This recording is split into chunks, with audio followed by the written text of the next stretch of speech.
Hello Star Wars fans, welcome to episode 7 of Journey into Legends. Today we are going to be talking about Lando Calrissian and the Flamewind of Oseon by L. Neil Smith.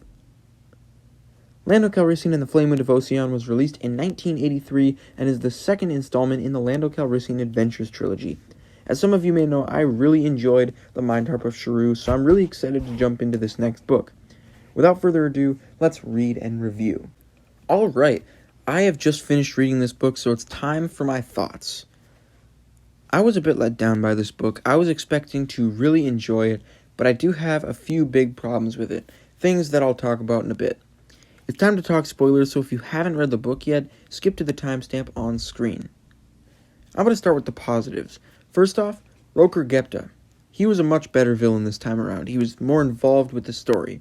I mean, almost everything that happened in this book happened because of him. We also learn more about his backstory and who he is. We also learn more about Lando's backstory. We got flashbacks to his days as an amateur gambler, and we even learned about his mother. Vufi Ra was also a great character in this book. First off, he got radiation sickness, which was really cool. We learned more about his life prior to meeting Lando, and his chemistry with Lando was much more entertaining this time around. I also really like the plot of this book. There are a lot of characters with complex motivations, and that's what drives the plot.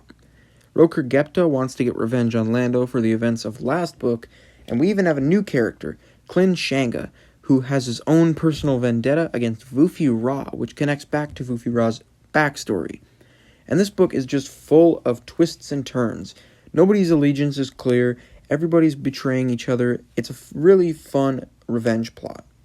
Alright, it's time for the negatives. First off, I really didn't like the way that L. Neil Smith wrote this book. The timeline was all over the place, especially in the beginning of the book, and like I said in my previous review, I'm just not a fan of his writing style. My next negative is that despite being a fun villain, Roker Gepta's motivation doesn't make much sense at all.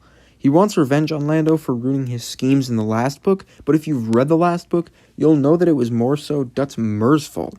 Lando never betrayed their agreement. He delivered the Mind Harps, so really, Gepta has no reason to hate Lando as much as he does.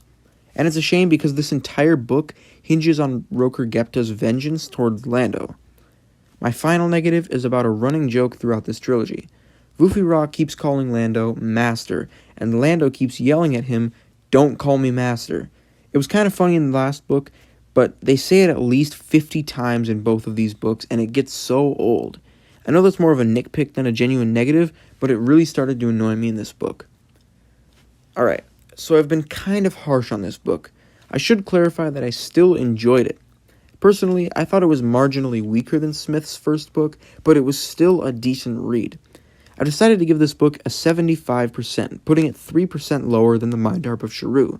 There's a lot to love about this book, but to me, the negatives simply outweighed the positives. Despite this, I am still excited to read the next book, Lando Calrissian and the Star Cave of Thunbaka. Tell me in the comments what you thought of this book. Don't forget to like, share, and subscribe, and stay tuned for future reviews. See ya.